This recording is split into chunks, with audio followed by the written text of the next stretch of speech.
Dolores Champenois, bonjour. Vous êtes administratrice de WC Propre, une entreprise référence en matière de location de toilettes mobiles pour événements et chantiers.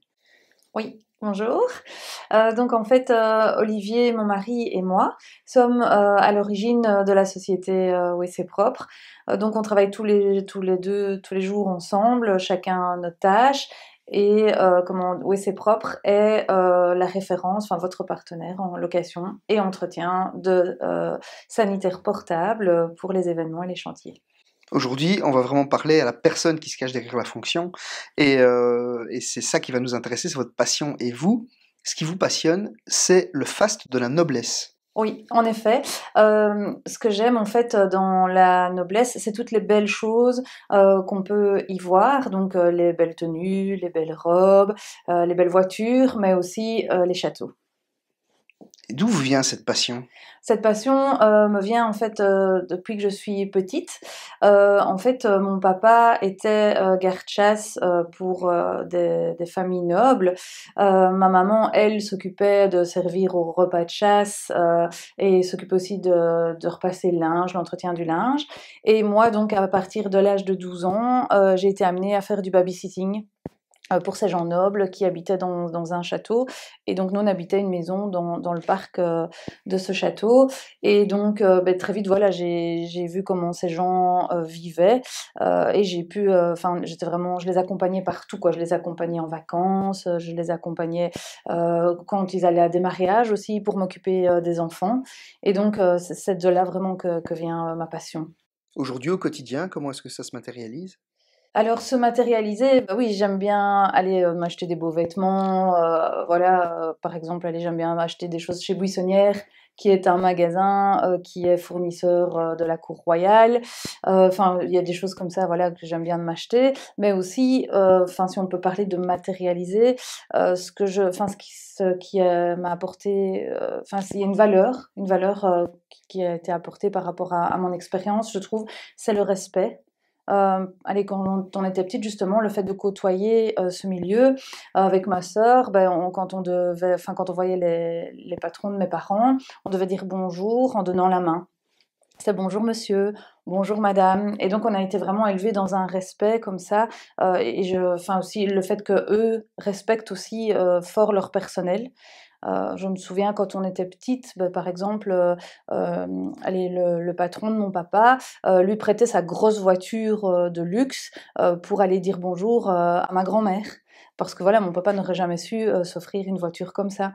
Quand ils partaient en vacances, on pouvait profiter, par exemple, de leur piscine. Enfin, ils étaient vraiment très respectueux aussi avec les membres de leur personnel, et le personnel était très respectueux. Une vraie relation de Ouais, confiance. voilà, ouais. Si l'on parle des châteaux, puisque vous nous avez dit que vous adoriez les châteaux, d'aucuns penseront à des édifices tels les châteaux de la Loire, des structures fortifiées comme celles qu'on connaît chez nous en Belgique, ou encore des châteaux de contes de fées comme en Bavière. Vous, c'est plutôt quel camp dans lequel vous vous situez? Alors moi, j'aime bien les châteaux de nos villages. Donc ça, les châteaux un peu cachés. En fait, allez, quand on se promène dans nos villages, parfois on est face à une belle entrée avec, allez, arborée de murs, là, enfin des murs, des murets, et puis on voit un petit chemin qui part et on se demande où va ce chemin, mais on peut pas le prendre puisque c'est une propriété privée. Et donc là-bas derrière, on devine, allez, justement, un château, une propriété où on peut l'apercevoir à d'autres endroits.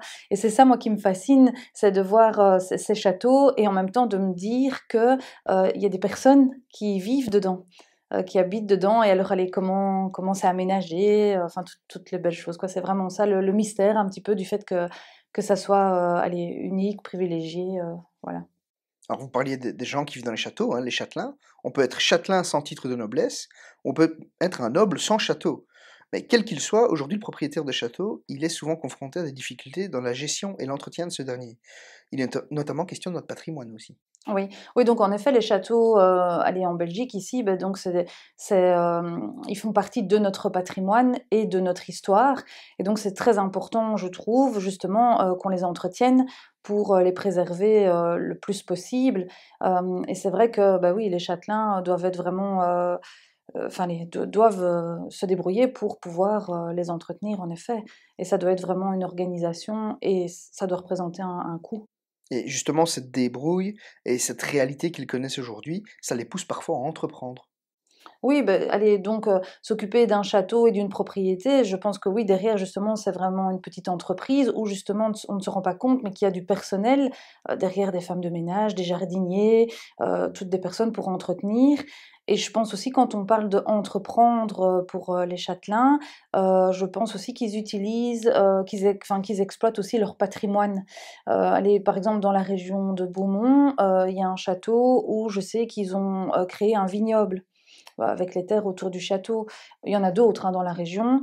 Une autre, aussi dans notre région, dans la Tudini, où, des nobles ont, avec leurs terres agricoles, créé un golf. Donc je pense, voilà, qu'ils exploitent aussi, leurs biens et leur patrimoine justement pour entreprendre et créer de l'emploi et aller générer, des rentrées financières. Et offrir une expérience d'exception aussi aux Oui, personnes qui viendraient tout dans à les fait, lieux, oui. quoi. Pour terminer sur une note assez sympathique, si vous deviez conseiller un château dans la région qui est votre favori, qu'il faut voir absolument.